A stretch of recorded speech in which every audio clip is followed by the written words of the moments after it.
Така, значи, отец Јаков, денеска зборуваме за Божикниот пост, кој официјално започна вчера. Што истиот значи за православниот свет?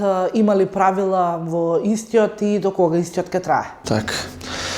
Постот, сите пости на православната црква, вклучително тука и Божикниот пост, на чисто почеток се наоѓаме сега, се на некој начин обврска за православните христијани. Не се работи за тоа дали некој треба или не треба и дали некој може или не може, од проста причина што црквата никогаш не обременува со нешто што не можеме да го направиме и да го оствариме, а постот како подвиг на воздржание, не само од храната од која што се доброволно се одрекуваме за време на постите, туку воздржанието како подвиг и како спротивставена добродетел на невоздржанието, заради кое што отпаднавме од Бог. Имено, многумина од светите оци тврдат и велат дека заради непостење, заради нарушувањето на постот кој што им беше даден на нашите прародители во рајот, да јадат од се што е создадено освен од дрвото, на познанието на доброто и на злото, така да нашиот пат генерално се случи заради невоздржување и немање контрола над страстниот, над желбениот дел на нашата душа. Така да во постот православниот христијанин акцентот го става и сите сили на душата ги насочува не кон тоа да се воздржи или да не касне некако во одреден вид на храна, тоа е само помошно средство кое што ја помага суштината на нашиот пост, а суштината на постот е да се огледаме, да се вподобиме на нашиот Спасител, Богочовекот Исус Христос и да поведеме одлучна војна против гревот и против страстите, кои што на некој начин се единственото нешто што суштински не одвојува од Бог.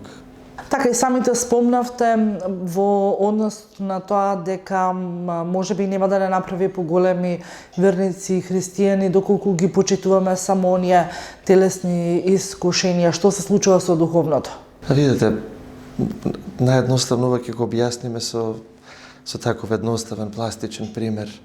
Кога станува збор за храната, во постот нема никакво длабоко и суштинско значење, нема некаква духовна смисла, од проста причина што црквата преку духовните оци на црквата е крајно снисходителна и флексибилна кога станува збор за бремените жени, за болните луѓе, за децата, така да постот може да поприми крајно блага форма, да речеме, да се воздржуваме само од месо, да јадеме млечни производи, јајца, зборувам за болните луѓе, за бремените, за доилките и така натаму.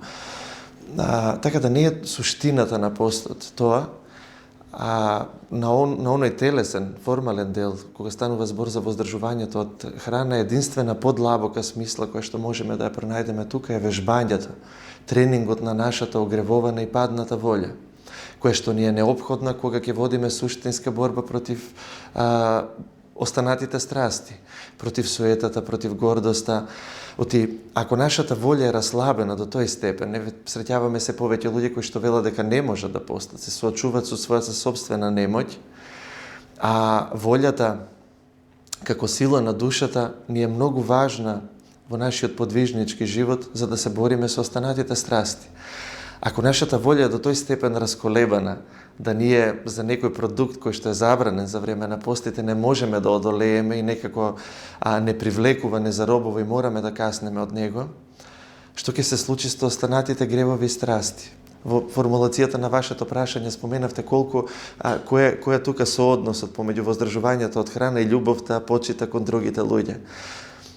Па еве да не одиме кон сите останати други луѓе или кон непријателите. Љубовта кон непријателите е христијански идеал. Да тргнеме од љубовта кон оние со кои што живееме дома. Ако еден христијанин, без оглед на полот, не може неговата волја толку раслабена и не може да се спротивстави на тоа искушение да касне некоја мрсна храна, тогаш што ќе правиме кога и самиот ќе падне во искушение да направи прељуба и да ја повреди личноста со која што е во светата тајна брак? Истата таа волја со која што ние се спротивставуваме на некоја храна која што ни е вкусна, со истата таа волја треба да му кажеме не на тоа конкретно искушение.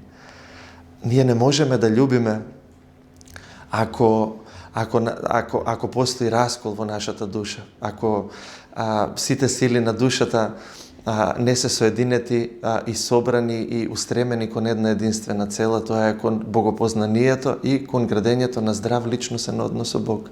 Ако немаме здрав личносен однос со Бог, ако Бог не го љубиме, не можеме никого да љубиме.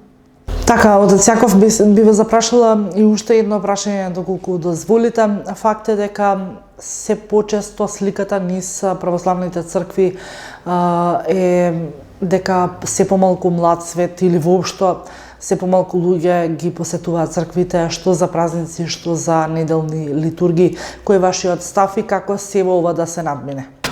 Не знам, јас не би рекол, барем јас го немам тој искуство, не гледам црквата во која што јас служам, манастирот на празничните во неделните денови е полна. Па да.